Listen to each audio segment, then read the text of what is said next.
Okay, well, sorry for the delay, but welcome everyone to our second TCS Plus talk for the semester. Today it's a great honor to have Chris Gartland from UNC Charlotte, who's going to talk about the L1 distortion of the Earth mover's distance over the grids.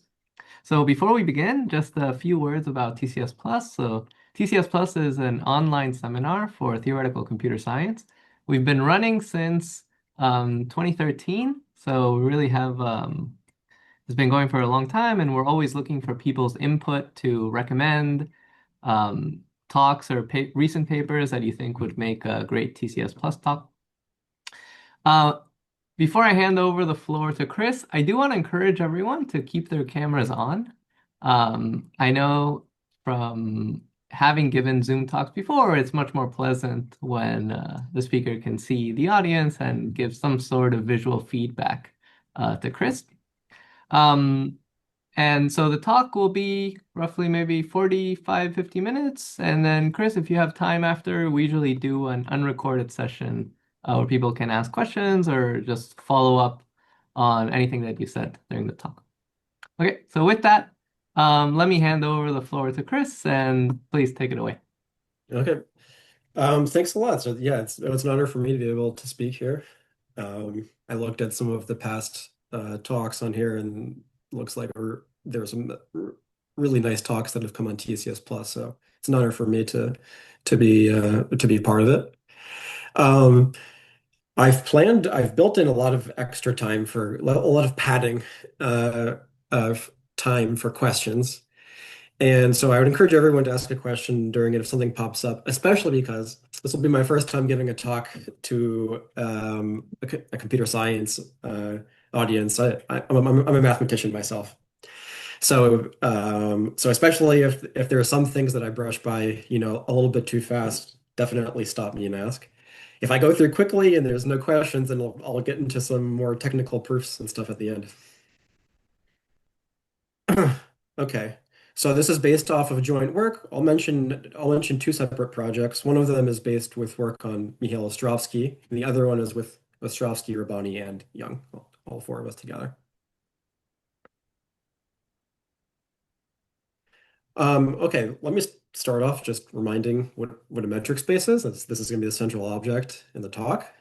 So I have a set X, and then I have a function D on pairs of elements of X. So it's a function from X cross X. It's a non-negative function, and it satisfies the distance between X and Y is 0 if and only if X equals Y. The distance between X and Y is the same as the distance between Y and X. And the triangle inequality, the distance between X and Z, is at most the distance between X and Y plus the distance between Y and Z. So the metric spaces that we're going to be most interested in the talk are number one, normed vector spaces. So I have a vector space and I have a norm on it. And then the distance between two vectors is the norm of their difference. And the particular norm spaces that we're going to be interested in are the LP spaces. So I look at all, say, m tuples of real numbers. I take the absolute value to the pth power, I add it together, I take the pth root. That's the LP norm. Other examples of metric spaces are connected graph. I can look at the shortest path metric between 2 points, 2 nodes in the graph. It could be weighted or unweighted if I equip the edges with weights. And the particular types of graphs that we're going to be interested in are grid graphs. So I look at the sequence of numbers 1 up to n and the default Cartesian power of that. This has the natural structure of a graph where the edges are either going up or down in each coordinate direction. So each node in the d-dimensional grid graph has 2D neighbors in it. And I'm going to use this shorthand notation. This bracket n means the set 1 up to n. Okay, if I have a metric space, and we'll stick with finite metric spaces in this talk, well, unless we're talking about vector spaces, those are necessarily going to be infinite, but besides for those, we'll be working with finite metric spaces. I look at the set P of X consisting of probability distributions over X. So all that means is that a probability distribution over X just means that to each point in X, I've assigned a non-negative number, and those numbers add up to 1. That's all that I mean by probability distribution. And if X has a metric on it, the set of probability distributions inherits a natural metric on it called the Earth mover distance. And loosely speaking, the Earth mover distance between two probability distributions, mu and nu, is the least cost needed to transport the mass of one of them onto the other one, where cost is the distance that I move each mass times the amount of mass that I'm moving, and I add everything together. So for example, suppose I have these two distributions. Say I have a distribution supported on this red set and another one supported on this blue set, and they're uniform distributions, so half probability each. One way to transport the red onto the blue or vice versa is to pair them up this way. And in this case, I have two transports going on. I have half mass moved along here with distance 4, and same thing over here, half of a mass moved with distance 4. So I multiply the mass times the distance in each of these two movements. I add it together, I get 4. So that would be the cost of that transportation plan.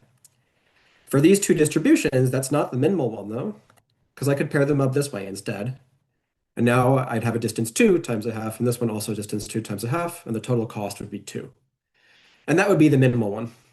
So the Earth mover distance between these two guys, is the optimal transport plan would be realized by this, and so the distance is 2. In general, if I have two sets with the same cardinality, say n, and mu and nu are the uniform probability distributions on them, then the Earth mover distance is this least matching problem, where the cost is the average distance of the matching. So phi is a matching between m and n, which just means a bijection between them, a one-to-one and onto map. And I look at if m gets matched to phi of m, I compute that distance, and then I average. And I look at the minimal such matching. So here's one matching between them. It's not a very good one. Here's a better one. So the average distance, the average length of these errors would be the Earth mover distance between these two things. Now, in general, two general distributions, they don't have to be uniform distributions on sets, right? I could have, for example, I could have this red one being a uniform distribution, half-half on this red one, but the blue one, it could say have more weight towards one versus the other. And in this case, then the distance between them is not a matching problem anymore. You have to allow a splitting of mass in order to be able to properly couple these two measures to get these two measures together, we would say. So if I have 3/4 measure here, I would send 1/2 here to the one on the left, and then a fourth mass on the right. And then this other one, 1/4, I would send all of its mass to this 1.5, and I could compute the cost of that, and that would be 2.5. So you'd have to allow splitting of masses like this in general. Okay, so EMD, from the area of math that I come from, metric geometry, it's a very natural object. It shows up in many different places. It shows up in probability theory. It gives a metric that metrizes the notion of weak star convergence of measures. It also shows up in embedding problems, which I'm going to talk a lot more about now. In computer science, EMD over planar grids, so this n by n grids, they can give you a natural model of dissimilarity between 2D images, because you can model an image as a distribution. Well, let's say it's a grayscale image. You can model it as a distribution over a two-dimensional grid, and then this metric would give you a natural notion then of dissimilarity between two images coded this way. And it's been proposed for use in image retrieval, I guess, for a while now, going a while back. That's kind of a natural. This is maybe an expected application of EMD, two-dimensional images. Something that's maybe a little bit less expected is, distributions. They can show up in a lot of different places. So, for example, one could imagine a text document as being a distribution over all of the words in the document. And so if you have a metric on words, you have a way of saying if two words are similar, are close together or not, then distributions over words, aka documents, would inherit a metric, the EMD metric for this word metric. And in this setting, it's been called the word mover distance between documents. And so it's also been proposed as a method for document retrieval. And then one could imagine more things like this. If you have some metric on some class of objects, and now I look at distributions over that object, then I naturally inherit a metric. So I want to introduce some notation. So look at the probability measures on my metric space. equipped with the Earth mover distance. That whole metric space, I just want to abbreviate the notation, rate it as EMD of x. So EMD of x is talking about the whole metric space. It's not talking about the distance between two things now. And so I want to study low distortion of embeddings of this metric space into well-structured spaces, well-structured norm spaces like L1 or L2. And what do I mean by distortion? So in this talk, this is what distortion is going to mean. The distortion of a mapping is the least constant d, so that, well, for number one, I assume that my mapping is non-contractive, so that the image distance is always at least as big as the domain distance. And then I ask that the distances do not get expanded too much. They only get expanded by a factor of d. So if d equals 1, that's exactly what an isometric embedding is. And for larger d, we just say that it's an embedding of distortion d. And okay, if I have a low distortion embedding into, say, L1 or L2, there's different motivations for studying this problem. Number one is you can lead to some good algorithms like an approximate nearest neighbor search algorithm. These embeddings into L1 and L2 have been shown to be good for this purpose. And also from the area of mathematics, they come from a metric geometry. This is one of the fundamental questions. Embeddings of metric spaces into familiar spaces like LP spaces. It's one of the essential problems that we work on. And so we want, excuse me, we want as many examples of metric spaces that do embed into L1 or L2, and as many examples that don't, and as many methods as we can that prove that things do embed, and as many methods as we can to prove that things don't embed. We just want to expand this theory as much as possible. Okay, a bit more notation that'll just be useful shorthand for this page. And this is standard notation in the field. We write C sub p of x to denote the least constant d, for which there exists a finite number m and an embedding of x into LPM of distortion d. So the Cp of x is like measuring how compatible is the geometry of x with the geometry of LP. If Cp of x equals 1, that says that I can exactly realize x exactly isometrically as a subset of LP. And for larger numbers, it says I can do it up to some factor. And okay, I mean, if I'm interested in these embeddings for algorithmic applications, I would probably want to control this dimension m as well. I'd probably want this to be as small as possible. And figuring out what this quantifying, so the Cp of x doesn't depend on m because I'm allowing m to be anything in these embeddings. So the reason for that and why I'm not keeping track of m here is because we will be able to prove results that say that no matter how big m is, Cp of x has to be a big number. So I can have lower bounds that are independent of m. And right, so those are going to be the types of results that I'm focusing on here in this talk. So that's why I'm kind of agnostic about what this dimension m is. Okay, so I said I wanted to embed into L1 or L2. Unfortunately, low distortion embeddings into L2 for EMD, they simply never exist. Well, depending on how low means to you. For me, I want low to be something like logarithmic in the cardinality of the set X. So something that's polynomial in the cardinality of the set X, that would be too big. I wouldn't consider that low. So it's known that for any metric space at all, no matter what it looks like, it comes from a graph, it comes from whatever. If I look at EMD over X, its L2 distortion is on the order of square root of the cardinality of X. No better and no worse. So that's too large. On the other hand, there's a good chance for low distortion embeddings into L1. In particular, a classical example is the real line, or so when I write here EMD of R, I know that I defined EMD earlier only for finite metric spaces. R is not finite. So you can just imagine replacing R here with any finite subset of R. So if I take the Earth mover distance over any subset of R, then it exactly isometrically embeds into L1. The L1 distortion is 1. And at an abstract level, it's because of the following formula that we have. The Earth mover distance between two distributions, mu and nu on the real line, is the L1 distance of their cumulative distribution functions. L1 distance in the sense where I take the difference, I take the absolute value, and I integrate over all of R.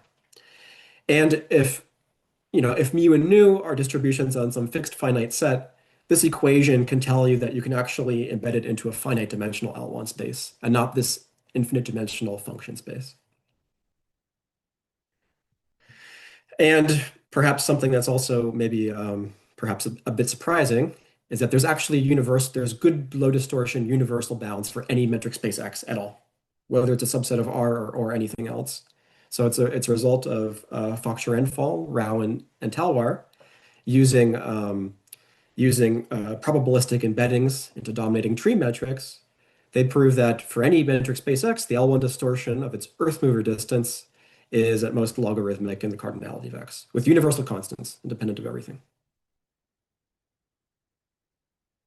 Okay, so then this kind of leads into the question. We have this universal upper bound for any metric space, logarithmic in the cardinality. For the real line, we know that we can have exact isometric embeddings. What about planar grids, though?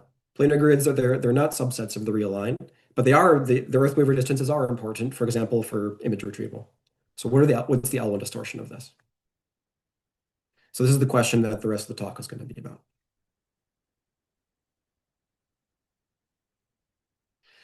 So here's our main result is that it's actually as bad as possible. The L1 distortion of the Earth mover distance over the planar grids is exactly logarithmic in the cardinality to some universal constants. So that matches here this result of Fock-Gerenfall, Rao, and Talwar, this universal upper bound of logarithm. So as soon as I dimension 1, it had great L1 distortion. As soon as I bump up to dimension 2, it becomes as bad as possible. The previous best lower bound for this quantity was square root in the cardinality due to Nauer and Sheckman. Sorry, Chris, it's probably square root of log cardinality. Oh, geez, yeah, square root of log. Um, yeah, thank you. And then something else I'll mention. I'll just mention it. I won't focus on it in the talk though. But after Mikhail Ostrovskii and I had proved this, then with two more collaborators, Yuval Rabani and Robert Young, we figured out how to do this for all dimensions actually. So for all dimensions greater than or equal to 2, I look at the Earth mover distance over the d-dimensional grid. Its distortion is as worst as possible. It's logarithmic in the cardinality. And the implicit constants here in this big theta are universal. Doesn't depend on n, doesn't depend on d. The previous best bounds for these guys were not good. They were, okay, how would I get a lower bound for this quantity, C1 of EMD of n raised to the d? Well, n raised to the d contains n squared. So that means that Nauer and Shetman's argument would give here again. I wrote here square root of the cardinality. It was supposed to say square root of the logarithm of the cardinality. So right here, Nauer and Shetman would tell you square root of log n. And then there's also another result of Kata-Nauer that says that if n equals 2, so now I'm looking just at say 0, 1 raised to the power d. That's like a Hamming cube. That the Earth mover distance over that has L1 distortion on the order d. So those two results were basically the only things known about this before.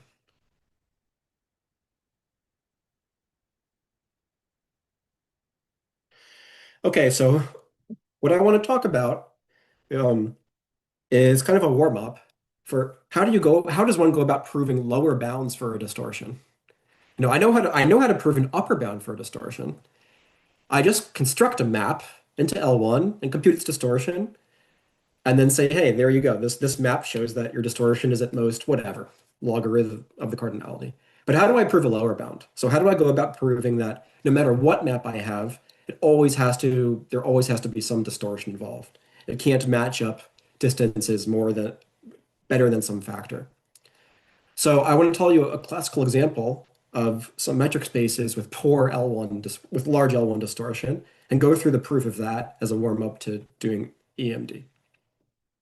So the classical example are expander graphs. Cool. So let me define the Cheeger constant of a graph. So suppose I have an R regular graph G, it's finite. I'm going to define a constant associated to this graph.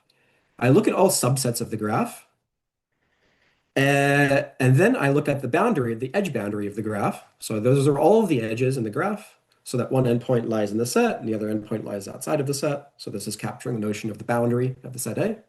I look at the cardinality of that edge boundary, and then I divide by either the cardinality of the set or the cardinality of the complement, depending on which one is bigger.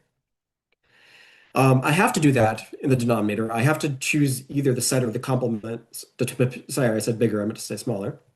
I have to do whichever one is uh, smaller.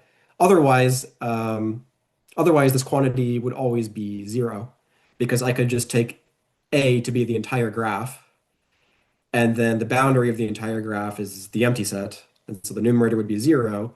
While if I didn't have this minimum here in the denominator, then the denominator would just be the cardinality of the graph. So it would be zero over something non-zero, so it would give you zero. But if I do put complement here, then the complement of the whole graph is the empty set, which would, well, then you'd have zero over zero, which is undefined. So that would not be allowed. Okay, so this quantity is an interesting quantity to study. It's kind of measuring an amount of connectivity of the graph.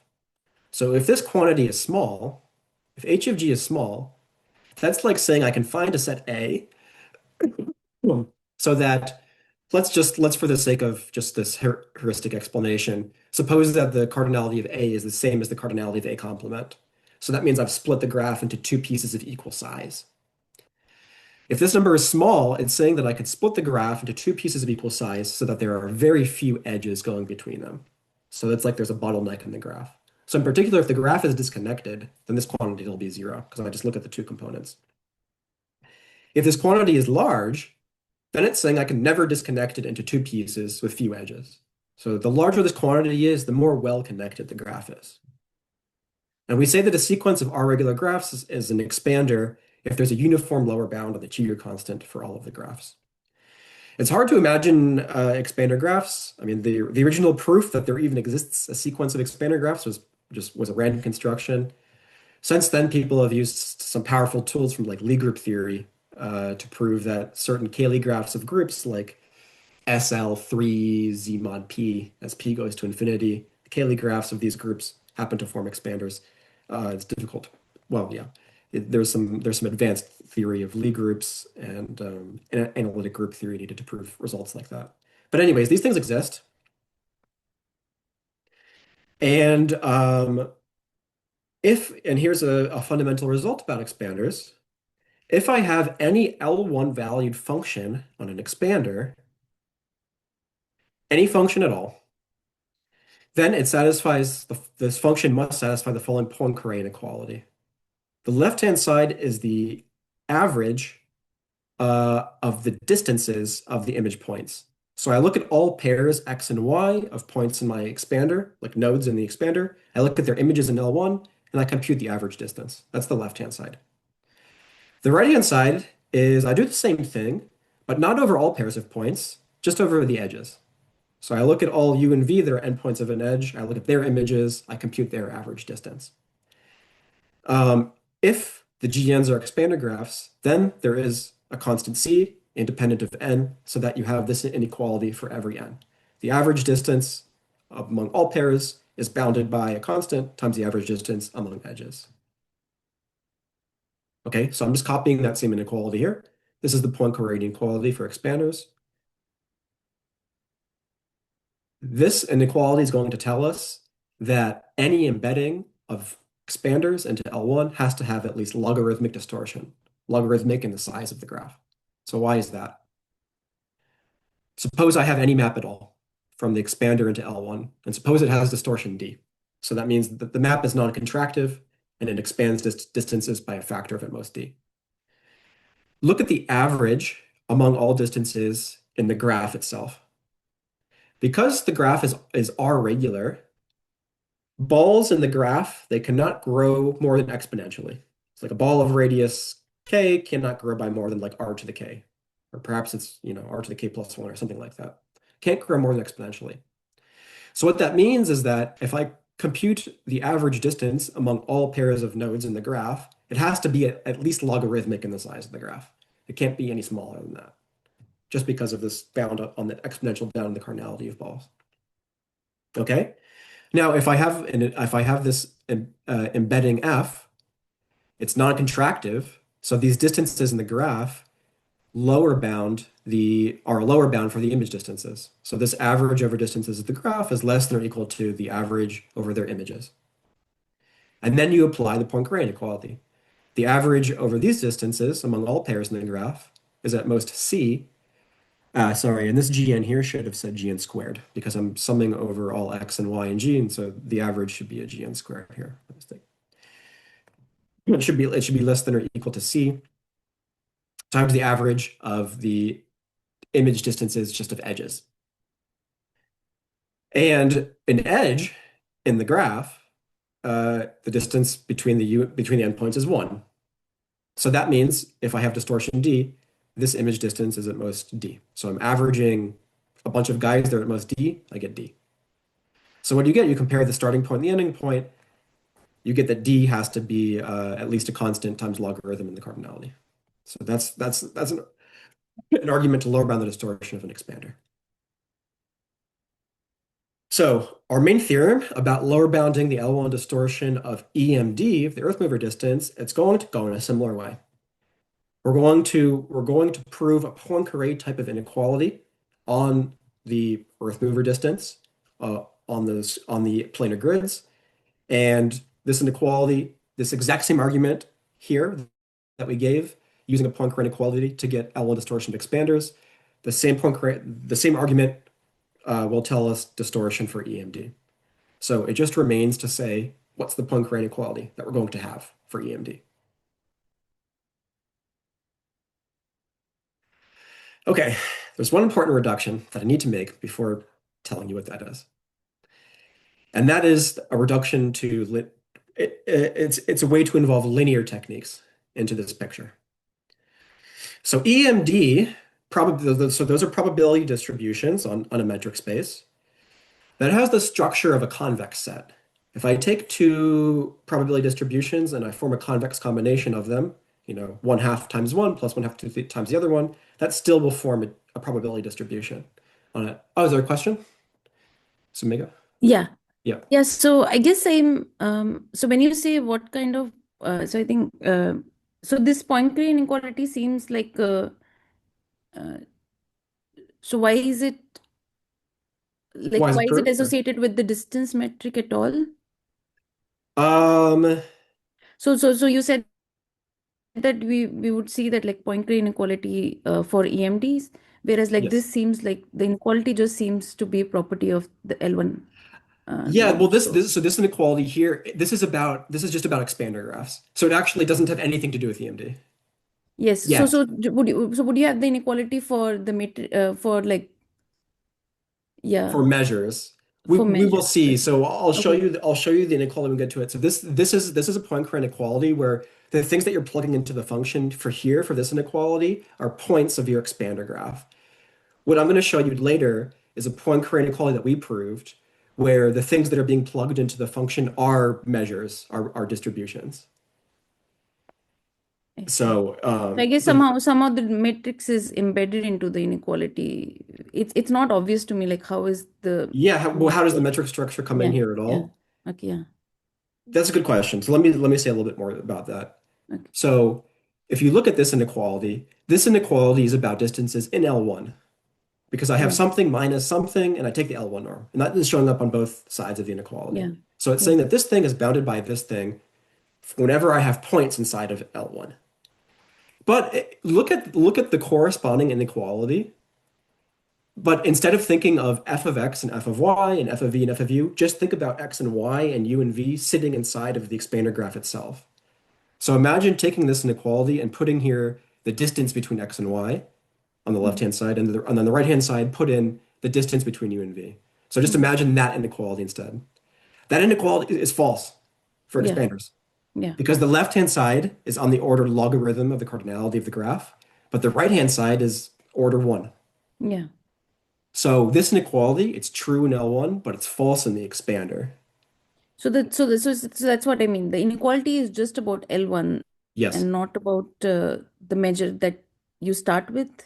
Well, it is about the metric that you start with in the sense that if I look at this inequality and I think about instead of L1 distances in the graph, then Yeah. the inequality becomes false. Yeah. So in that sense, it is related Yeah. to distances in the graph because it's false on the graph. Yeah. If this inequality was true for distances in the graph, then there would be no problem, and we don't Yeah. have to have distortion. Yes. So I have an inequality that's false on the graph, but it's true for L1. So it tells you that there's an incompatibility between embedding the Yeah. graph into L1. I guess maybe we can do this later also. So I guess Sure. I'm just saying that like, can the same inequality be used to prove distortion lower bounds for many different matrices, but to L1? Um, so for this particular inequality, the way that I've written it, no. It's just about embedding Yeah. expanders into L1. Yeah. There are other types of Poincare inequalities for expanders into LP, and then you can use it to prove distortion into LP for other values of P. But the domain always has to be an expander. Okay. So this inequality is in fact equivalent to being an expander. Oh, interesting. Okay. So the Poincare inequality that we will use for EMD, it cannot look like this because this is just the Poincare inequality for expanders. So we're going to have a different type of Poincare inequality. Yeah. Thanks. But that definitely deserved more talking about. So thanks a lot for the question. Okay, so I want to talk about how to bring linear algebra into the picture. Yeah, so probability distributions, they have the structure of a convex set. If I average two probability distributions, it's still a probability distribution, but it does not have the structure of a linear space. If I add together two probability distributions, or I scale or multiply it, it doesn't have to be a probability distribution anymore, right? If I take a probability distribution, I multiply it by two, then the total mass is now two instead of one. So what I want to do is I want to look at a linear space, a vector space version of EMD. So instead of looking at probability distributions, I'm going to look at signed measures on X with total mass 0. So by a signed measure, I just mean that I associate to each point a number, and they can be anything, positive or negative. And then instead of adding up to 1, I ask that they add up to 0. This now has the structure of a vector space. If I add together two such measures of this form, it's also a measure of this form. If I scale or multiply a measure of this form, it's also of this form. There exists a unique norm on this vector space. Goes by many names. I'll call it the transportation cost space norm. People call it Kantorovich-Rubinstein norm. Many other names. There's a unique norm on this space such that if I take two probability distributions and I take their difference, so this now becomes a mass 0 measure. A probability minus a probability now has total mass 0. There exists a unique norm so that if I take the norm of that difference, it's exactly equal to the EMD, the earth mover distance between mu and nu. And so we're going to write, it's not hard to construct it. I mean, if I wanted to define this norm, what would you do? You would take my lambda, that's a mass 0 measure. I would split it up into the positive and the negative part. And then I would basically just compute EMD between the positive and negative part and call that the norm of lambda. So, and I want to have some shorthand notation. I want to write TC of X to be the norm space, 0 mass measures equipped with the transportation cost norm. So that's what TC of X stands for. So here's a crucial reduction.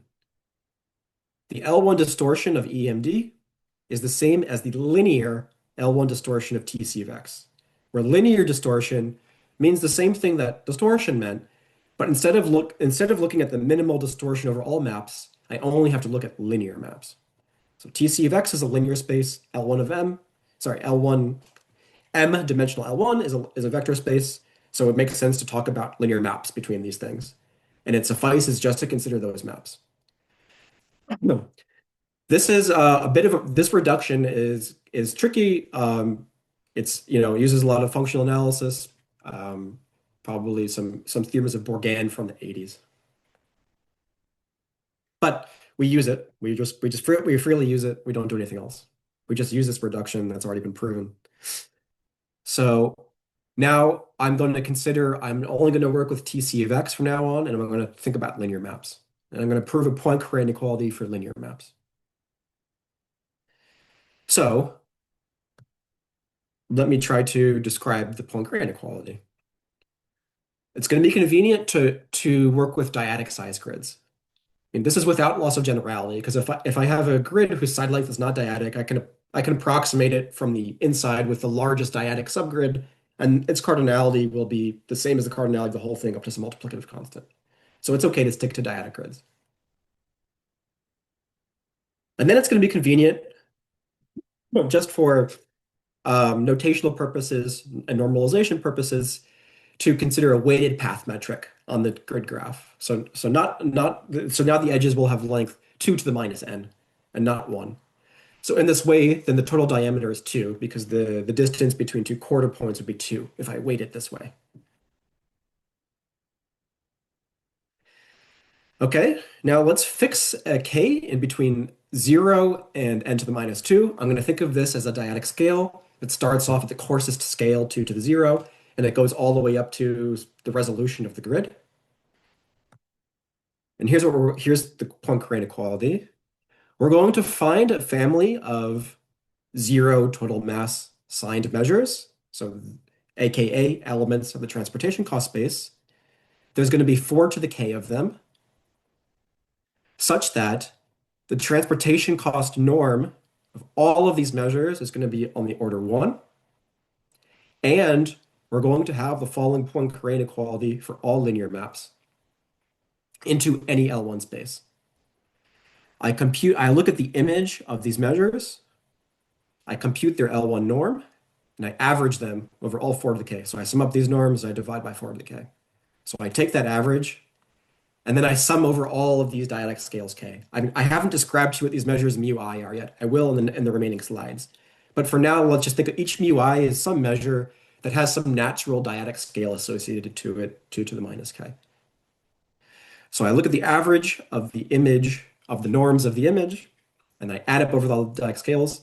That is controlled by the right-hand side is delta mu minus delta nu. That's the Dirac measure at mu. That's the point mass measure at mu minus the point mass measure at mu. So that's a mass 0 measure. I can look at its image. I look at the images, and then I sum up those over all edges, u and v. And then I divide by 2 to the minus n, which is the length of the edge.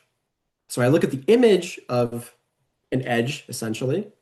I look at its norm, I divide by the length of the edge, and I average that over all edges. Okay? So this is similar to the Poincare inequality for expanders in that the right-hand side is like an average over the images of edges. The left-hand side is very different. This left-hand side is not about averaging over all pairs of points in the graph. It's not that at all. It's something totally different. I haven't described what the mu I are yet. I will in the remaining slides. But now here's the thing. Look at all of the terms that have t of something with an L1 norm. So like right here, and then right here. Once on the left-hand side, oops, and once on the right-hand side. If I replace those things with just the transportation cost norm of the mu I, the left-hand side, each one of these terms would be order 1, because that's what we said here in item number 1.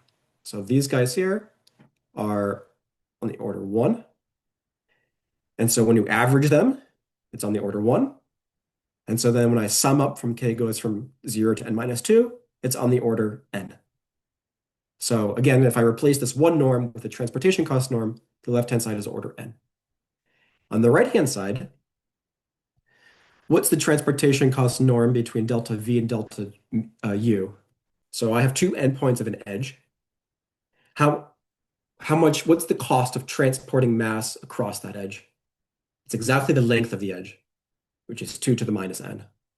So each of these terms on the right-hand side, if I replace the 1 norm with the transportation cost norm, it's order 1.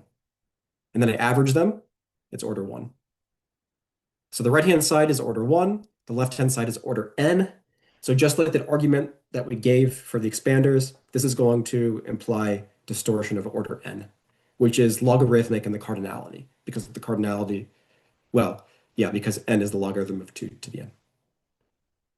Okay. So once we can prove these two things, once we can construct these measures and prove that they satisfy these two things, then using the same argument that we gave for expanders, we'll get what we want. We'll get distortion lower bounded by the logarithm of the cardinality. So then I won't have enough time, and it's also technical. to prove that there's an equality, but I can at least tell you what the measures are. I'll tell you what these mu i's are. Okay, so what are these special measures mu I? So just a clarification question. Yeah, Is the right hand side just a constant irrespective of mu I? yes, Okay. yes, that's right. The left hand side, I mean, once we've proven that these mu i's exist, the left-hand side will be of order n. This inequality is not true for every mu I. This inequality is true for a special family of mu I that I'm going to describe coming up next. Oh, I see. Um, okay. So I guess my question is like, why do you write the right hand side as this? Like, why not just write it as some constant? Um, because it involves this function t. So like when I Oh, I replace the see. one I see. norm with the TC norm, then it becomes a constant. But Okay. I have to have it here with the function t, and so it can be variable Yeah. Okay. depending Makes on what t sense. is. Yes. Yes. Yeah. Okay. Okay, so what are these measures mu I? What are these special measures that satisfy this inequality? Okay, so I fix this k.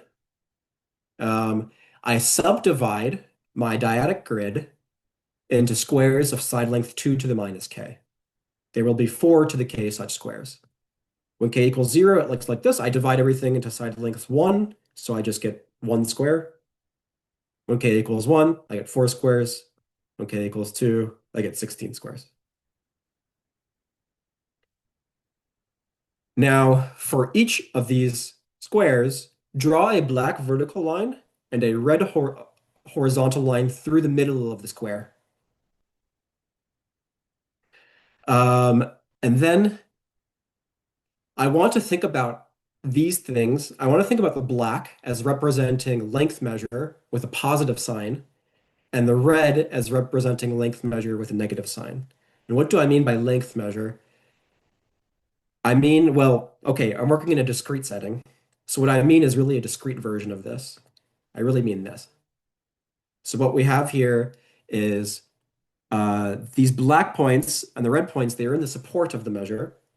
The black ones have positive mass, and the red ones have negative mass. And the mass is scaled in such a way that if I had a black dot on every point along the vertical line, it would all add up to 1. So it would add up to the length. That's what I mean by length measure. I mean, it only goes halfway through.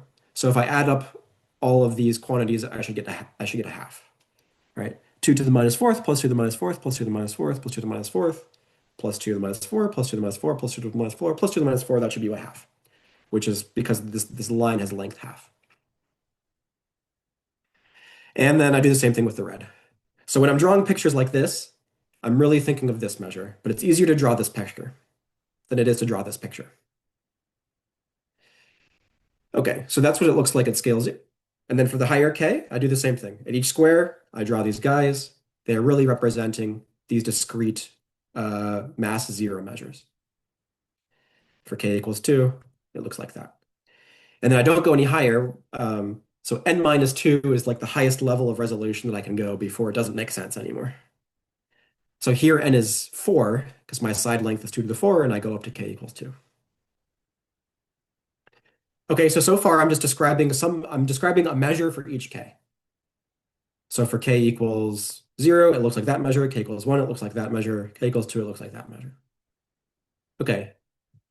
Now, but I told you that for each k, I wanted 4 raised to the k measures, right? That's up here. I want a whole family of measures indexed by I. From I goes from 1 to 4 raised to the k. So far, for each k, I've just told you one measure. So how do I get 4 to the k different measures from these? We're going to use a Hadamard matrix. Fix a 4 to the k by 4 to the k Hadamard matrix. A Hadamard matrix is a square matrix whose entries are all plus or minus 1, and that's orthogonal. So all the columns and all the rows are orthogonal to each other. These matrices always exist if the dimension of the matrix is dyadic. So for example, a 4 by 4 Hadamard matrix, this is an example of a 4 by 4 Hadamard matrix. Okay. Now look at all of my squares that I have on the right. There's 4 to the k of them. Index them by the rows of the matrix. However you want, it doesn't matter. I've chosen one particular way to index it. So the first row that I've labeled A, I match that to this square. The second row that I've labeled B, I match to that square, and so on. C here and D here. Now what I'm going to do is for each column of the dyadic matrix, sorry, for each column of the Hadamard matrix, I'm going to get a measure mu I. So since this is a 4 to the k by 4 to the k matrix, there's 4 to the k columns. So I will get 4 to the k different measures mu I. So how do I do it? Look at the column. So look at the first column. Look at the numbers in it. They're all 1. If it's all 1, I just leave the previous measure that I had written down before the same. So I have these 4 crosses with vertical black line and horizontal red line. I leave that the same. So this measure is the one represented by the first column. I call that mu1. But look at the second column of the Hadamard matrix. It now has a -1 in positions C and D, in rows C and D. So I go over to the right to my picture. I look at the squares that were indexed by C and D, and I flip it. So now the red is vertical and the black is horizontal. So you see C and D have become flipped. A and B are the same. And I keep going. I look at the third column of my matrix. I see a -1 in positions B and C. That's here and here. I flip those ones. I make the red vertical. I make the black horizontal. And I do the same thing for the fourth one. That'll give me 4 different measures. This is for k equals 1. For larger k, I mean, we just do the exact same thing. And again, doing this flipping is changing the signs on the measures. So the red still corresponds to negative, and the black corresponds to positive. And that's it. That's how you produce these different measures mu I. And one can prove about these guys the following 2 items. These 2 things.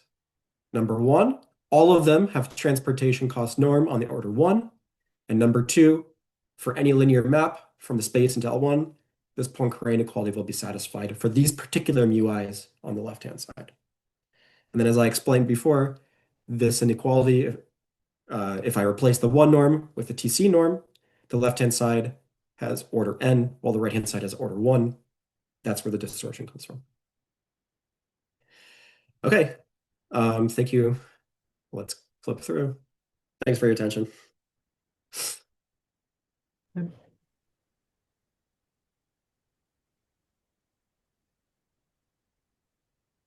Yeah, I guess maybe we can pause for a few questions, and if there are no questions, I can also take us to the unrecorded session. I mean, maybe Chris, you can say I don't know if there's a way to say like a few words about what actually goes into the proof or how you guys came up with this inequality specifically. It's a bit hard to explain how I came up with the inequality. I mean, we started off with this original argument of Nauer and Shetman, and we were just we were so unsatisfied, with the way it was proven. It was a very strange argument. It used some technical stuff from functional analysis, absolutely summing operators, Banach lattices. We're very unsatisfied with this argument. So like we need a concrete argument. And after doing enough massaging and changing stuff around and using duality arguments, we eventually came to a way to make their argument look like a more typical Poincare inequality type argument. And then from there, we kind of looked at the inequality and we said, what kind of measures would we need in order to have a better inequality that would give log distortion instead of root log? And then just after many, many, many, many, many trials and errors, like keep drawing pictures and saying, no, that measure doesn't work, that doesn't work, eventually it kind of all clicked. And just by kind of following your nose with the difficult calculations, it basically led us to, we have to have this cross shape measure. It's a super vague explanation. Yeah, honestly, it's hard to say anything more precise. It's just kind of the way research goes, I guess. About the proof, I can say some words about it. So first of all, this transportation cost norm having order 1, that's not so hard. If you look at these measures, look at this guy. Take one of them, take one of the squares. How much should the transportation cost norm cost for this guy? In other words, I have to move the black mass onto the red mass. How much should it cost me to do that? The total amount of mass in the black part is like its length. The total amount of mass in the red part is like its length. And if I try to move the black part to the red part, how far do I have to move it? You have to move it about the length. Like look at the tips, like look at parts that are farther way out towards the ends of the cross. They have to move a full length's worth. So like the scale here is 2 to the minus k. It has to move 2 to the minus k to get from here to here. So that means you take mass times distance, that's length times length, that will give you the transportation cost. Length times length is area. So the transportation cost of each one of these individual guys is like their area. Now you add them all together, you're just adding up the area of this partition, that adds up to the area of the whole thing, which is 1. So that's why the transportation cost of the whole thing is of order 1. Now, number 2, okay, so that part is not so hard, it's intuitive. Number 2, this is difficult. You have to go through a bunch of reductions.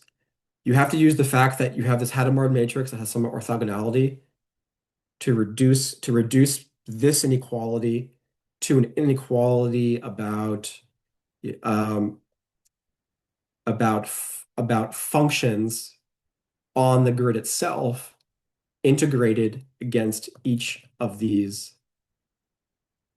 measures individually. And then you have to also do some more reductions to saying it suffices to prove the inequality for functions that are indicator functions of simply connected subsets of the plane. And then use some structural results about simply connected subsets of the plane. How their perimeter behaves, how their diameter behaves, things like this. So these are kind of that reduction is actually pretty standard. If you're trying to prove a Poincare inequality, you can always reduce it to an indicator function of a simply connected set. But then from there, you have to use the fact that you're working in the plane and understand what simply connected sets look like.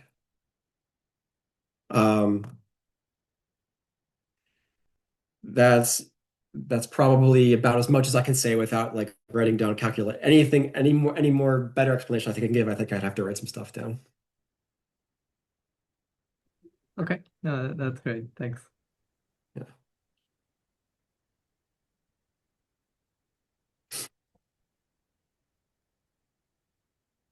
Okay, let me